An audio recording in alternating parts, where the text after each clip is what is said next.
Erokamano Nyakwaramogi kuom medo kete Ramogi TV ma en chenro mar migago makelo ni weche manyien kinde duto saa 7 kowuok e Ramogi TV. Mokwongo pond weche. Sisi tunawaangalia ODM ya Kwale ni Msambweni na Msambweni ndio ODM, na tunawaambia if they not change tutaleta mabadiliko hapa ndani. Okak neno e duond bura mar ODM badi makwale ka jokanyo oseotelo mar duond burano kuom rem miyo gi lai magiluwo. Ere gimomiyo sirikal ok nyal ndiko jothieth? En sa monego josirikal owuog oko mondo ndik jothieth. Ok ni jothieth onge, jothieth nitie, to sirikal ok dwar ndiko jothieth. Nurses ma pacho ka kwayo piny owacho mondo rang matut midhiero ma pod okwako sekta mar thieth. Wa expect ni gik moko kodhi maber to dwe mar 2 ka watieke. Jodak manyatike dwaro ni mondo mi piny owacho or omenda ma tieko gedo mar kar choko, piedho, loso kod uso mwandu.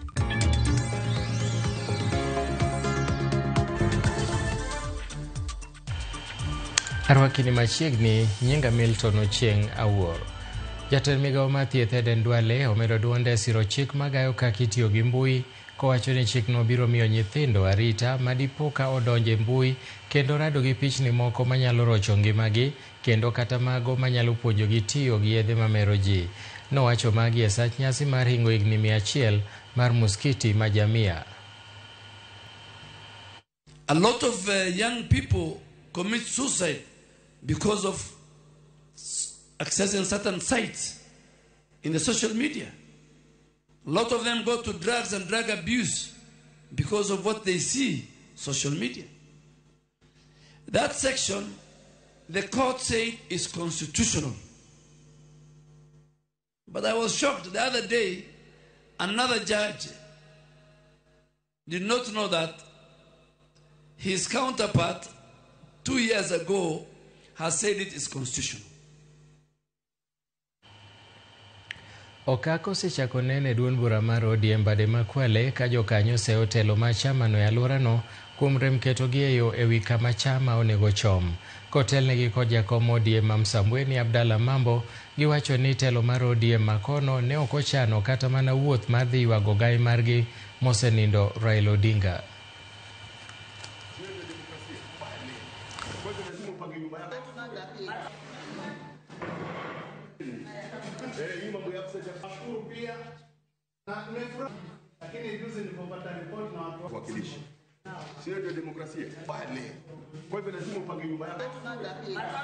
Na tena hii ni warning tunawapatia. Sisi tunawaangalia ODM ya Kwale ni Msambweni na Msambweni ndio ODM, na tunawaambia if they not change tutaleta mabadiliko hapa ndani, na sio mbali sana, kwa sababu hatutaki uongozi wa kutulia, hatutaki uongozi ambao hauna mwelekeo. Basi wale viongozi wetu walisema baadaye watatujulisha, je tutafika vipi Bondo, je hatutafika vipi Bondo. Na kwa kweli tulisubiri angalau tupate majibu yoyote, lakini mpaka kufikia saa hii kuko kimya. Tumelia sana kwa kifo cha baba. Sisi kama watu wa Kwale tunasikitika.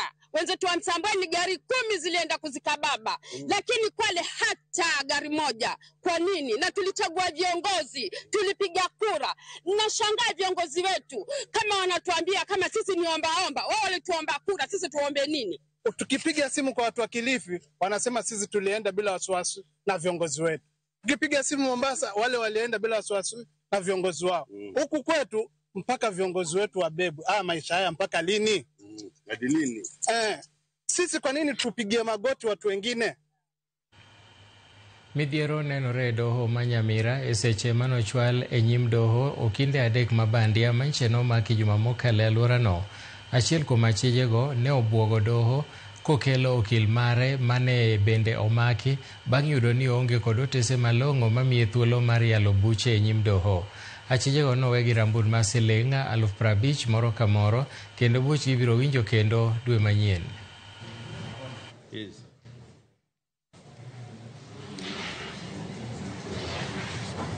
We also wish to notify the public that while we were here in court waiting to take plea for these 3 suspects, we have also arrested another suspect within the court precincts at the mediation desk who has come with clients purporting to be an advocate, and that person has represented himself to the mediator that I'm an advocate so-and-so, and I'm here to represent my clients. And that person has also been arrested and placed in custody. We are appealing to everyone out here that those people are everywhere, not just in cybers, but they are even here in court. They are not only pretending to be advocates, but they are also appealing to the members of the public that I know the JOs, the magistrates and the judges, I will assist you. They are collecting money and tarnishing the names of our good JOs. So it is very easy for you to identify whether the advocate whether that person offering the services is an advocate. Just go to advocate search engine and you will identify the person giving you the legal services. Nurses mapachoka kwayo piny owacho mondo rang matut midhiero mapod okwako sekta mar thieth e pachoka moting'o nok mar jochiw thieth, keto tim chike manyien mag thieth, okumba manyien mar thieth SHA kaachiel kod rango malong'o lwasi matiyegi. Kane giloso romo margi ma 67 e higa ka higa e boma ma Kisumu, riwruok mar nurses e pachoka National Nurses Association of Kenya kokalo kuom Tong pachoka mangima dwaro mar somo rieko ewi bero chenro mag thieth, chuogo chike manyien, bero kuma manyien mar thieth mar SHA e kind mamoko kaka yor keto lai makare ne chenro mag thieth e kinde mabiro. We are not just health providers.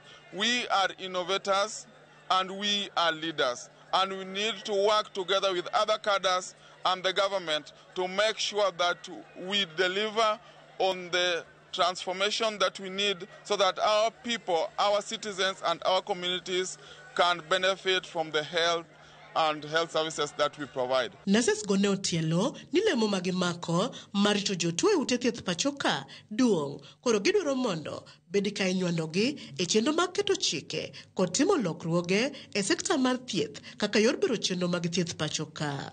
What we are asking the government, nurses need to be on the table in reviewing and when developing of health policies. There is no health policy that will transform health if nurses are not involved, because we know what our patients need and we know what we want so that we can give quality care. Gimedo ni piny owacho nyaka koro rang malong'o kaka inyal tieki nok mag jochiw thieth pachoka ahinya to nurses gino magiyango ni miyo sekta mar thieth yulo e rang'iny mag chiwo thieth makare ne jopiny. Nurses ok nyal tiyo tich mang'eny to gitin, jotuo ng'eny to watin. Ere gimomiyo sirikal ok nyal ndiko jothieth? En sa monego josirikal owuog oko mondo ndik jothieth. Ok ni jothieth onge, jothieth nitie, to sirikal ok dwar ndiko jothieth nang'o?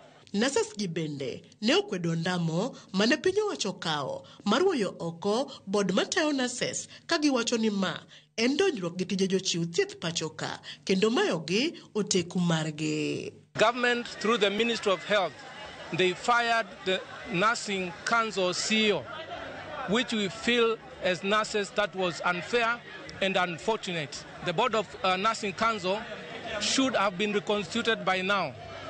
It has not been done, and we ask, moving forward, nurses of this country to be respected and what needs to be done and what is constitutional to be done through the Ministry of Ewi mano gidwaro mondo ten migawo mar thieth oro omenda ne ute thieth mar konyo e chulo gope mar okuma manyien mar thieth ne jopiny gino magitudo gi midhiero mapod okwako SHA. Pesa nitie mar manyocha wing'adowa mar SHA. Pesa ming'adowa mar SHA ni ang'o miyo ok oduog piny ka? Jotuo be hinyore.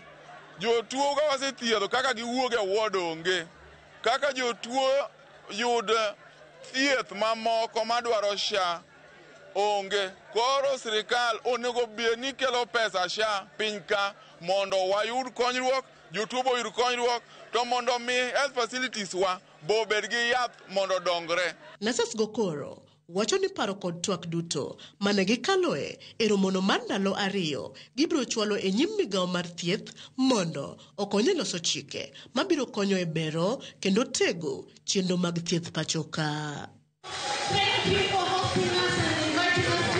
Millicent Adhiambo, Ramogi TV, Kisumu County. Jotelo mag riwruok ma jopuonj mbalariany UASU twako jofwamb weche wi lalruok madhi nyime mar chungo ng'anyo mag jopuonj mbalariany mosebedo kadhi nyime kuom thuolo mar ndalo 45 nyaka sani. Wawinjane kaka twagno dhi nyime. That the payment of 7.9 billion be done at once and immediately. Lecturers, through their organs, have instructed me that they don't disseminate knowledge in phases. Therefore, the arrears of 7.9 billion, no one should contemplate or imagine that it can be paid in phases. This is simply because once bitten, twice shy, the government has made a habit of engaging in promissories and giving us promissory notes. Then at the end of the day, it does not keep its side of the bargain. And therefore, members are not very comfortable with any further promissories. And they would wish, therefore, to have all these things done once and for all. Jodak e gwenge ma Nyatike dwaro mondo mi piny owacho oro omenda mondo ger godo kar choko, piedho, loso kod uso mwandu mopogore opogore mong'ere kaka County Aggregation and Industrial Park migero e gwenge ma Makalda sub-county ma Nyatike mondo otieki. Mana kaka jafwambo marwa Juma lero ma ibiro e kinde ma giwacho ni giseketo ikruok mar tiyo kod kar choko, piedho, loso kod uso mwandu no.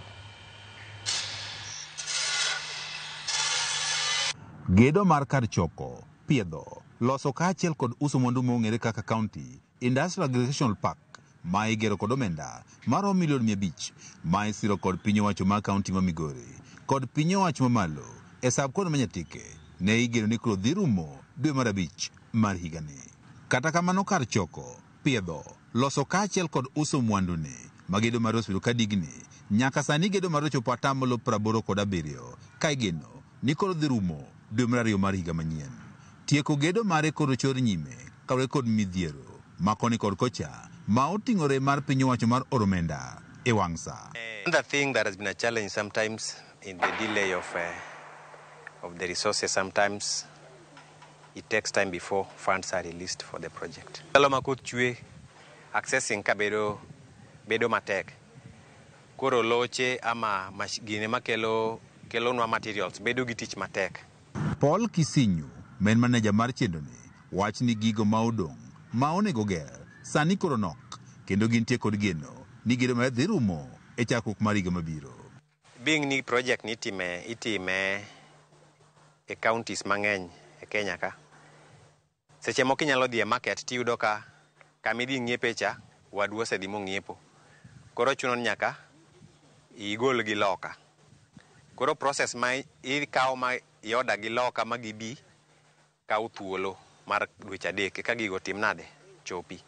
Koro mane momiyo pok wachopo, pok watieko, but we expect ni gik moko kodhi maber to dwe mar 2 ka watieke.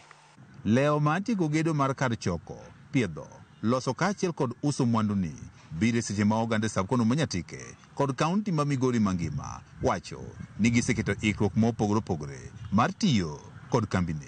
An gi weche mag dichiel wanyalo puro, wan gi kothe wanyalo kelo ka to wanyalo uso.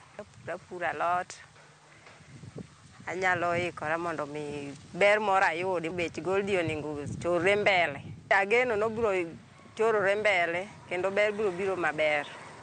Pak ma okelwa Nyatike kani obro konyowa yore mang'eny. Sana wagone gavana Uchila Yako erokamano kuom ne yiero Nyatike mondo kele project ni. Jodagi ma Nyatike geno ber kawuok kuom kar choko, piedho, loso kaachiel kod uso mwandu ni ka bende gidwaro mondo koro gedo mare koro rumo piyo mondo koro chak tich e kinde machiegni.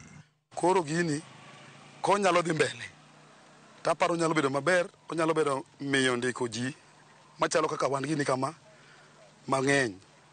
Ma weche machalo kaka weche mag kuo, timbe maricho makor gweng' nyalo bedo maonge. Koro an akwayo government ka yie to gi med lwetgi gi jeun magini ng'eny makor gweng' ka biro yudo ka tich ka. Chalo kaka mine matiyo ka, moko nitie matede joma tiyo ka. Chalo kaka round poles moko wauso ne jogi ka. Mano benefit mwayude. Nikech Nyatike ka wan gi pur mar mchele, to kuone magiwa gidhiye onge. Nikech pok wayudo kama ne gibede packed. Kaka sirikal parowa mokelnwa gini ka, wabiro benefit. George Juma, Ramogi TV, Migori. Dichuo moro ma jahigni 70 olalo ngimane bang' pi mamuomore ywaye e gwenge ma Vota e kaunti ma Machakos otieno manyoro. Kaluwore gi jatend alwora noero Mutiso Nsezi, jalno moyangore kaka Titus Mudhoka ne owito ngimane e kinde manotemo kalo lalo Sakini e kinde ma koth mapek nosebedo ka chwe, koth ma bende nokelo muomruok mar aora. Bang' anyuola ne rito kuom thuolo malach, ne gichako chenro mar manye kendo yudo ringre e aora Masakini. Toa mauti hasa wakati wa mvua, kwa sababu kufika sasa tangu niwe kwa ofisi umechukua maisha ya watu kadri ya 5. Huyu akiwa sasa ndio 5, mbeleni walikuwa 4. Kwa hivyo ni mtu uko na maji mengi na ni mtu ambao si wa kuchezea, hasa wakati wa mvua, iwe mvua ya vuli ama mvua ya masika, kwa sababu unatoa maji mbali sehemu za Mombasa Road, na hata hii sehemu ya Mikuyu isiponyesha, kwa Kaviti Plains ikinyesha, kuna uwezekano ya maji iwe mengi na ilete maafa kama haya ambao tumeyapata. Riwruok ma joma mine FIDA obago nyasi mar hingo higni 40 nyaka ne chake. Nyasi manoyuore gi jotelo kaachiel gi mine mosekedo ne chike matayo sectors mopogore opogore. Moko kuom mine mosekalo e lwenje ma kit chwech mane oyuoro e nyasi makamano nochiwo sigandgi kaachiel gokenge magisegoyo e bedo bende konyo jogo ma mine mamoko makalo e lwenje ma kit chwech kod mamoko.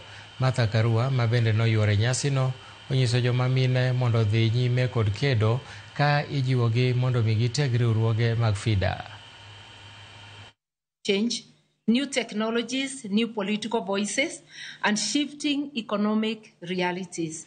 Yet amidst all this change, one truth remains. The measure of a nation's progress will always be how it treats its women and girls, and generally the marginalized in society.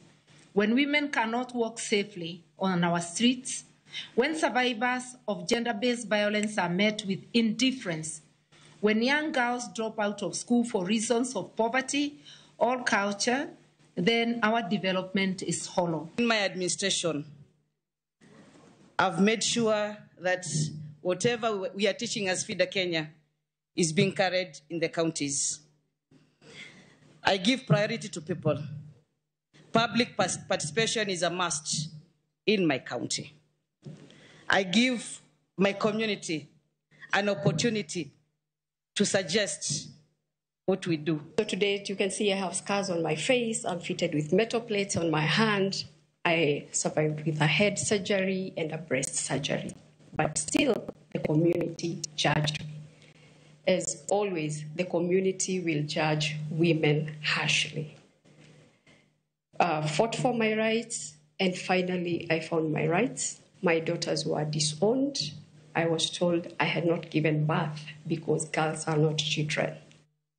Erokamano kuom medo kete Ramogi TV wakao yweyo mokwongo kik idhi mabor bang' thuolo machuok waduogo.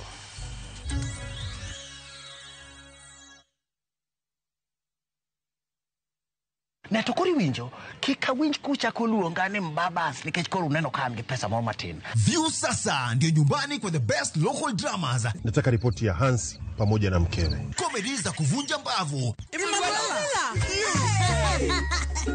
Telenovela bora zaidi kwa lugha yako. Anaere ainya Prita. Tokendo kimora mare wi mora. Na sasa una nafasi ya kushinda zawadi nono ndani ya promotion kubwa ya Jipange na View sasa.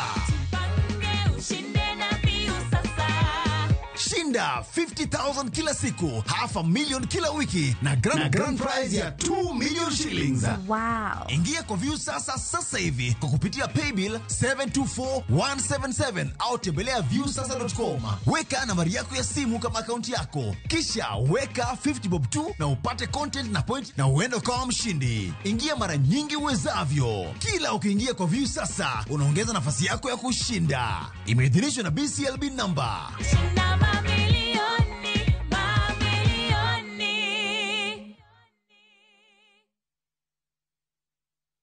The euphoria around town is crazy. Koro kwa kila mtu.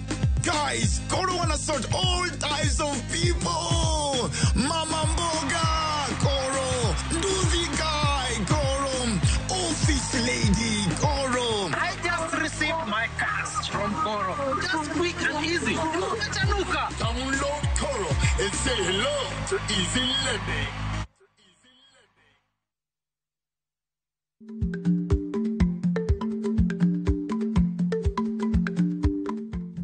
Icha gweno to ichao gwang. Matiende ni, kapok ing'ado bura ewi wach moro amora, kuong inon ng'ama rach.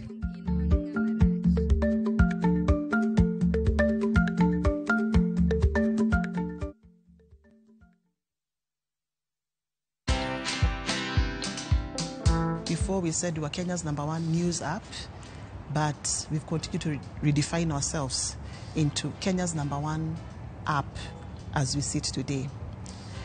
An interesting bit is about the identity of the app, which was developed by young students. We ran a competition in partnership with ISA, Susan Macau, and came up with a logo that is Citizen Digital today, and that was exciting, you know, sort of not creating a product for ourselves, but having our young audiences guide us in how to lead in this space. Watch this story and more. Download the Citizen Digital app or visit www.citizendigital.com and find the Citizen Originals portal. Kenya's #1 app, Citizen Digital.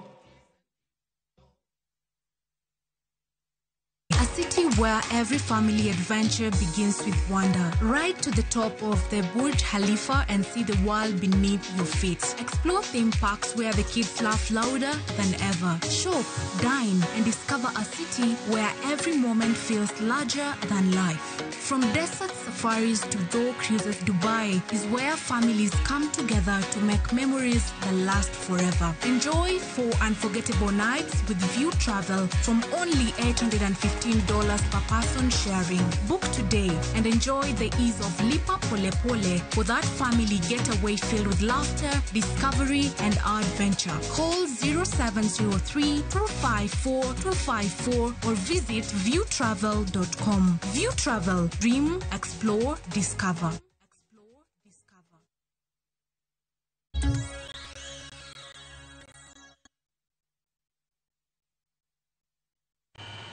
Machiegni kendo, anyuola moro mawuok e kaunti ma Bungoma e kar chung' od bura ma Sirisia koro kwayo apisa mag obila ma Sirisia mondo otim nonro mapiyo kendo kawo okang' mar chik ne miyo moro mosebedo ka buogo ngimagi gi pala. Kaluwore gi Richard Wepukulu, sani gidak gi luoro bang' miyo moro e alworano bedo ka lawgi kinde ka kinde kosingo ni nyaka to tiek ngimagi.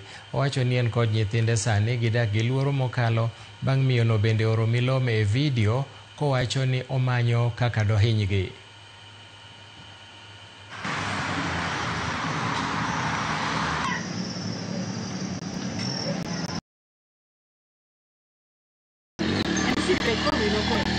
Sasa muda si muda, nikashtukia nikaona mamake amefika, na huyo mamake anaitwa Madam Sara. Sasa mamake akakuja na kisu kwangu, akaanza kunikimbiza, nikajifungia tu kwa nyumba. Najaribu nikitoka nje ananifuata tena kunikimbiza na kisu, akisema nitoe mzee wangu nje wa mdunge.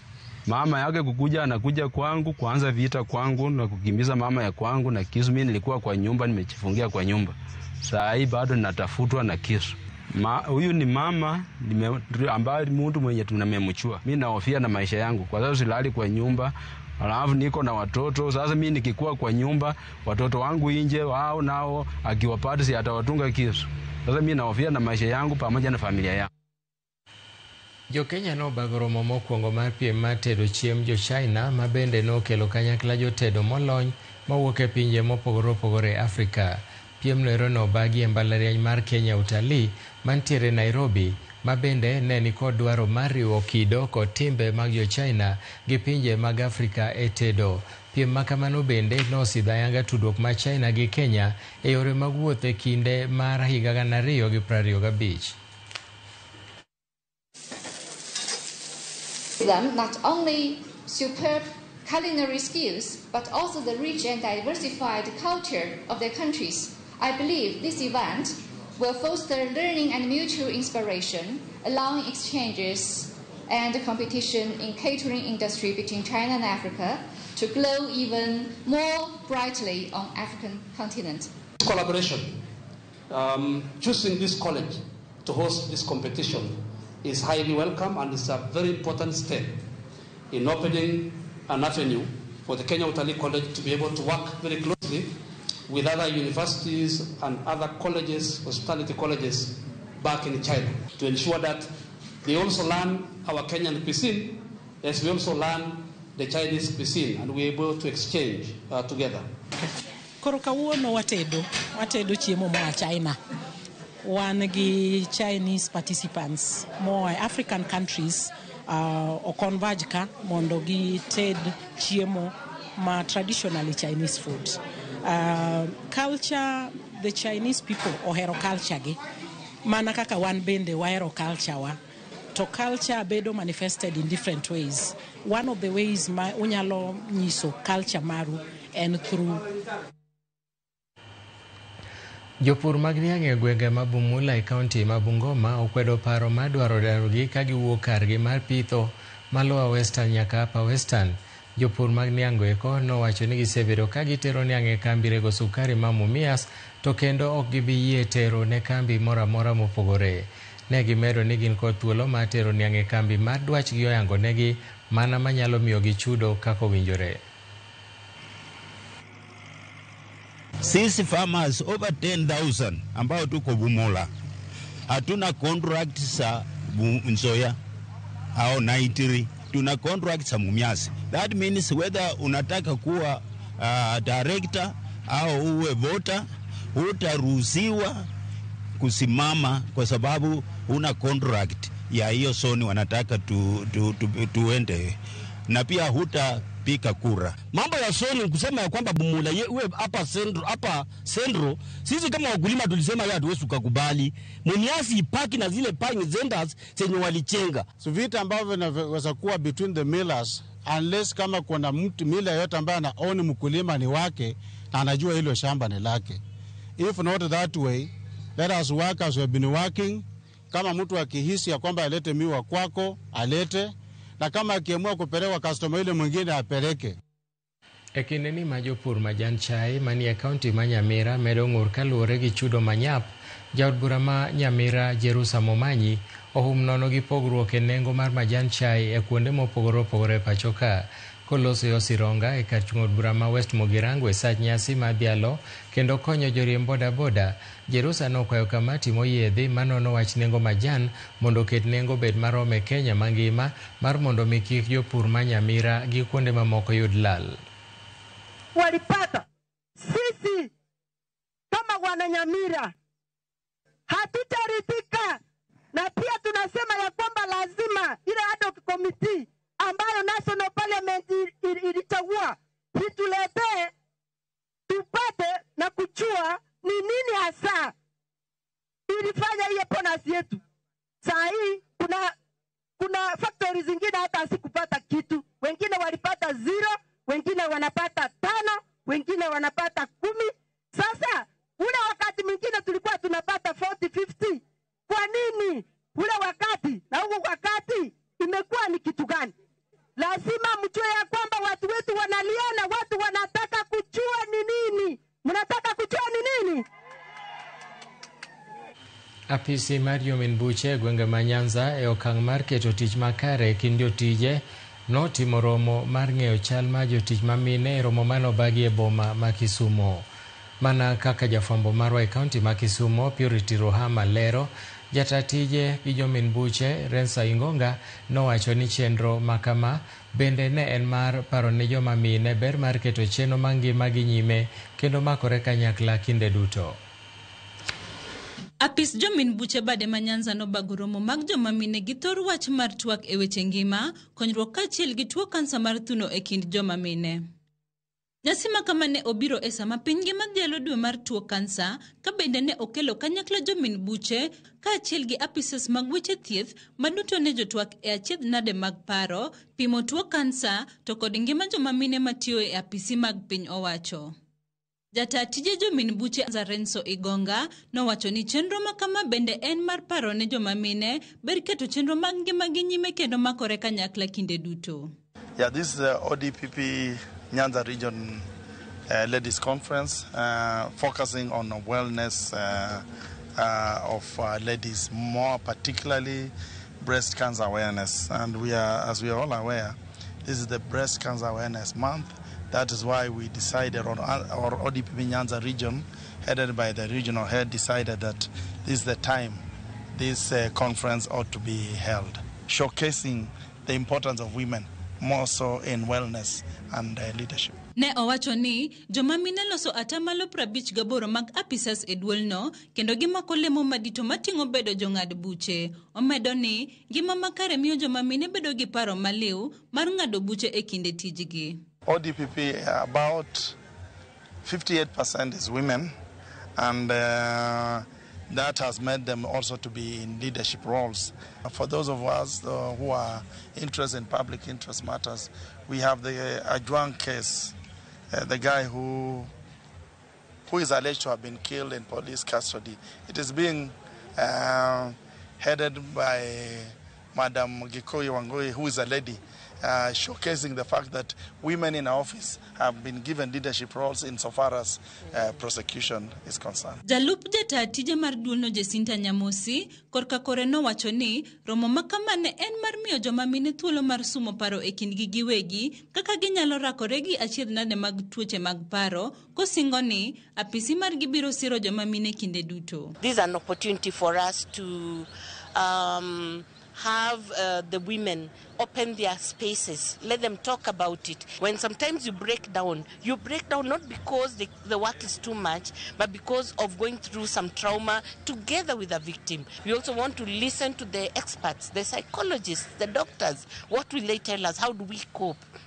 You know that people sometimes self-medicate using maybe alcohol to kind of cope. Let this be an opportunity that we don't need to self-medicate using very wrong methods. Bende ne olero ko wito oko weche mafungore ni apisino wito oko buche moko eyo maok dhi kare, kowacho ni chike matayo kaka inyal wit oko bura moro amora nitie kaluwore gi pend chik namba 157. I want to also bring out that the Article 157 allows for a prosecutor to continuously review a case. In the middle, something comes up. Either the witnesses disappear, sometimes they do actually disappear, and you're left with a file. How do you continue with such a case? For you to even ensure that you give justice to that case, you withdraw so that when we return it, we will have an opportunity of giving justice. Ma en okang' ma apisi Jomin Buche kao mar kelo telo makare e tijegi, kaachiel gi rango chal mar jotijegi, gino makelo yot e kinde ma gidhi nyime gi tije. Purity Ruhama, Ramogi TV, Kisumu.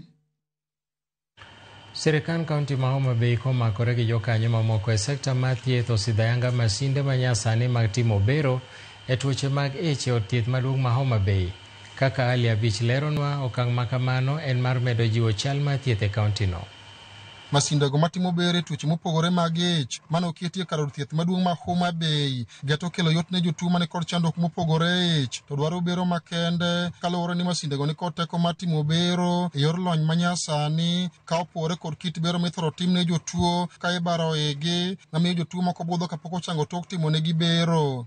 Gavana ma Homa Bay Gladys Wanga mane oloso kinde mane osidha yanga chak tich masindego eko ne okoni masindego biro kelo yot ne jotuo mane kod chando ke tuoche mage to dwaro bero makende kendo dhi tieko wach mar jotuo law chendogi ute thieth mantie oko mar county ni. When you have a full operation, your quality of life goes down. When you have a laparoscopy, you can go home within a day, and your quality of life also is maintained. And this is a service that we have here today. We've also commissioned, and we're going to retain here the endoscopy tower machine. And this is a service for which we refer our people to Kisumu and other places. Gavana Wanga ni okoni biro mag masindego en achiel kuom chenro ma sirkande nigo mar konyo bero sekta mar thieth kendo masindego bende ni kod teko mar golo dwoko mapiyo tuoche machendo e ich. Ma en achiel kuom yore mwadwa berogo thieth ma wango. Nwayudo hospital ma Homa Bay ka en level 4 facility kawuono en level 5. Level 5 tiene ni thieth be nyaka lure gi mano. Waseketo CT scan kae, MRI nitie kae, services mag oncology kata ma cancer, thieth ma cancer be sani dhi mbele. Bende wan gi equipment museneno kata mashinde museneno ma ne waonge go chien. To masinde go nyalo yudo duoko kaluwore gi tuo mane ing'ato. Kaka ng'ama nigi tuo mar ulcers, apani ulcers ong'ere kabisa. Inyalo timne investigation kata mana pimno mayudi tuo ma en go kaka noneno cha. Theater kae bende waneno wan gi machine manyasani matimo surgery moko chuno ni koro ok bari kakibaro ji choncha, but koro itimo gimiluongo ni keyhole surgery kata ni koro itucho mana buche moko matindo yi tinyalo timni surgery sano to kata ko timni go kinyi tidhi adhi dala. Konyo ji nikech koro cost mar bedo e hospital kuom ndalo mathoth koro onge. Ne giloso kinde ma bende chenro mar timo bero manono e tuoche mopogore ne dhi nyime od thieth maduong' ma Homa Bay mane obagi kod migawo mar thieth e kaunti ni katiyo kanyakla kod migepe mamoko ma bende osebedo ka siro sekta mar thieth. Jolony mawuok Rotary Club ma bende notelo e chenro no ne okone dwaro nitie mondo sirikal ochop ir jopiny e kor gwenge ma tieko midhiero kaachiel kod tuoche moko ma osebedo ka chando jopiny. Wariwore gi partners mopogore opogore kaka Gwala Closures East Africa, Surgical Society of Kenya, Society for the Blind, and a number of volunteers who are surgeons, medical officers, nurses that felt it was important to come mondo wakony sirikal konyo jopiny.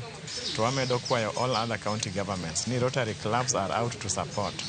Koro gimbe gichiwre kembe mopogore opogore mondo jowa oganda wa ma ok nyal afford the kind of surgeries matimore sani mwatimo free of charge, onge gimichulo ichajo ng'ato kata achiel mondo wakony oganda mang'eny mawuotho gi tuoche mopogore opogore e gwenge duto mar pinywa ma Kenya. My message to the government would be to prioritize health and also communicate to the residents, especially things like SHA, but also in terms of support, we need the government to also invest.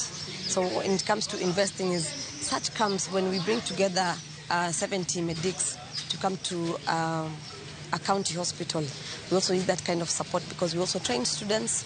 We use this opportunity to also train the manpower in hospitals. Alia Beach, Ramogi TV, Homa Bay.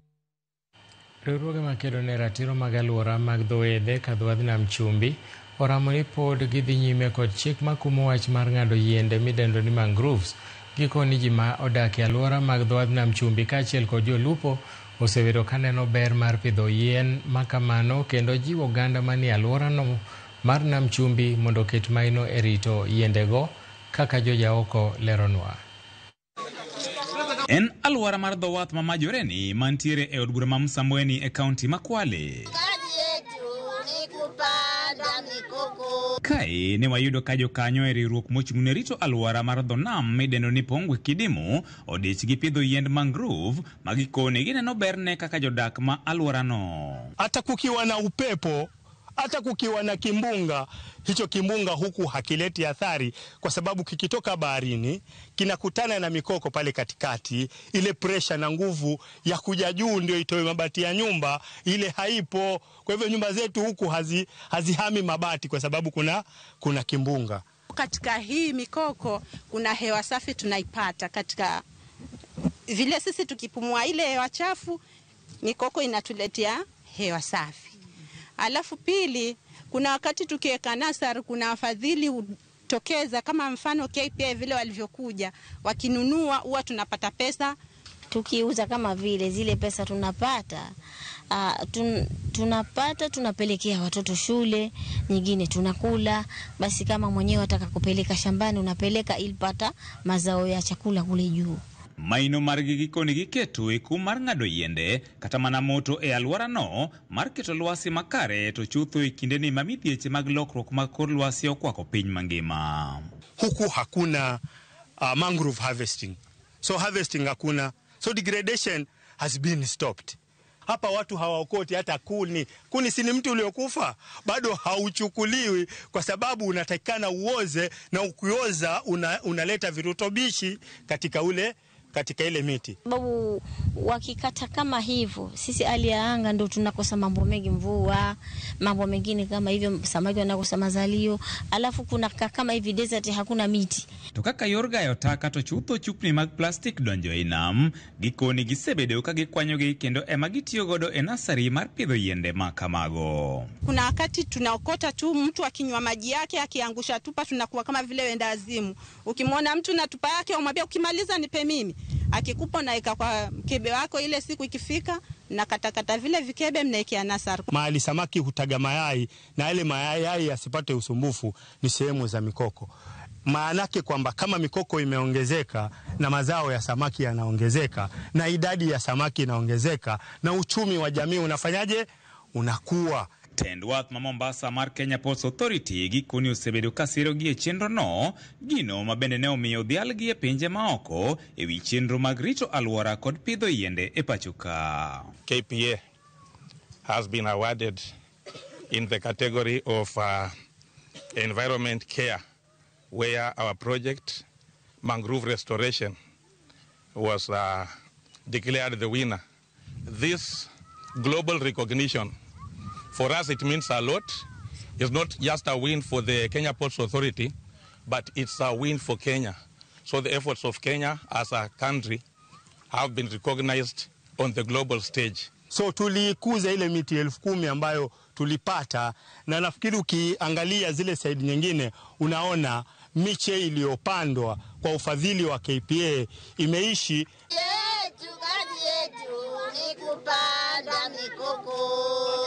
George Aoko, Ramogi TV, Mombasa. Moko kuom kansilas e kaunti ma Siaya kod Kisumu manotiyo motelo ne katiba manyien manokelo lemo mag MCS awards gi awards mopogore opogore pachoka koro ywago rach mar ngimagi ka giwacho ni sirikal ojwang'ogi kendo kodewo kata mana chal margi bang' wuok e apisi. Kotelnegi kod jagoro margi Jackie Modido, jotelogo nokwayo jood bura ma pachoka mondo rukaro chik matayo kaka owinjore ochulgi mondo omenda mag aheri maromo gana 30 dwe ka dwe, omenda mar dhi pacho maromo $1.5 million magiwacho ni migawo mar omenda nche noseyie machulogi, to kata kamano pod onge chik magayo kata matayo wach makamano. Kane giloso e kar chung' od bura Mabondo, kansilas machongo nosingo matie tweche achiel gi jowetegi ma pachoka mangima. MPs wa mondo mi okonywa. Mbadi owache maler. Kendo wagono mbadi erokamano. Nikech okelo wach ni malong'o ni pesa to yie chulo, lakini onge chik mosiro pesa wa mondo mi ochulwa. Ne wan onge allowances, ne onge salaries. So onge kod gima iluongo ni pension. Koro nyaka chik moro kali e parliament masiro pesa wa ni mondo mi ochule. Wadwaro pesa matin. $1.5 kuom kansela ka kansela mimiye nyadichiel. Kae timedo ne $30 dwe ka dwe mondo mi ochamga kaka pension kuom ngimane kapod en e pinyni. When we were working, we were on just a peanut allowances of about something like 7,000 by that time. And this is the money which we were managing to make sure that funerals, fundraisings, school fees, and other many things. So we came out without a payment, a good payment. Ndalo mane gitiyo cha ne piny opogore to sani ng'enggi waneno ka chandre kabisa gionge yo moro amora ma ginya konyre kodo to gin jotendwa manotelonwa maber jotendwa manotiyonwa maber makata gik mane gitimo sani moko pod nitie makonyo jopiny koro akawo thuolo ni mar penjo jotelo mwantie kodo ahinya jotelo magwa manie parliament ahinya wabunge mekwa mondo tem okal chik masindo jogi nwang'o gimoro matin.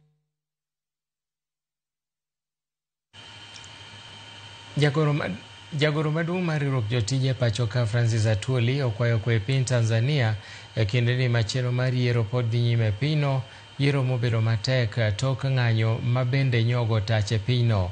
Atwoli ne wuoyo e boma ma Kisumu ka bende nolero ni lweny ma kamano duoko chien ohala kaachiel gi kelo hinyruok ne jotije. Tanzanians very well in their ongoing elections and also to pray for them that the violence through demonstrations is brought to a stop because an injury to an East African under East African community state, it affects us all. We have our ILO regional office headquarters in Dar and other offices too. We have the East African Trade Union Confederation in Arusha. We have the Court of Justice for this region in Arusha. And we have a lot of interest in that, our sister country, Tanzania. And we pray and hope and trust that what is going on will be amicably and politically resolved for the betterment of our region. Kamano nyakwara mogen thuolo mar kaw yueyo machielo kik idhi mabor bang' thuolo machok waduogo gi mamoko.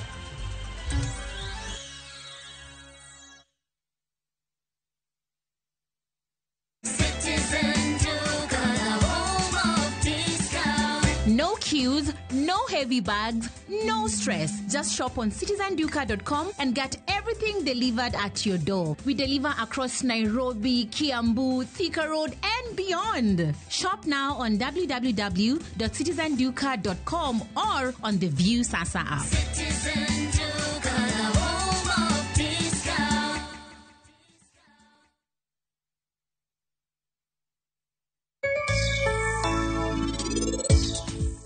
Inyalo manyo na 20,000 kata 28,000. Kwecho madhoge mit. Wangi tek. Emo mi atamora propose ni nyaka sani. Yawa jo church jo nyasaye gi lit ma ogenya konyo kata ng'ato. That man is a bully. Odhio chajok moko okucha ok an kalame. Ne nyako wetingo ita gi weche manono.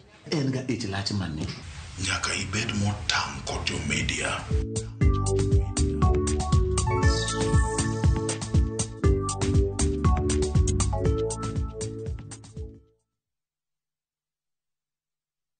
Nyakwaramogi, Kenya Eratiel. Raila has a space to say what Gima Jakom Dwawacho. The opposition nothing nyake Supreme Court. Wewe abatieki. Oliet Nyakwaramogi. Bech be afota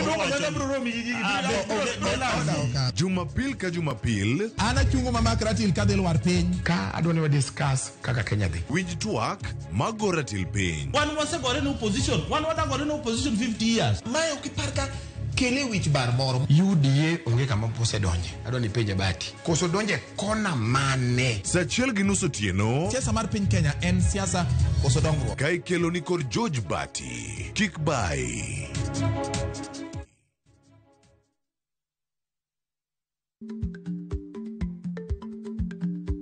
Chako chon loyo dhi kajuoga. Ma tiende ni bedo gi ikruok momondo.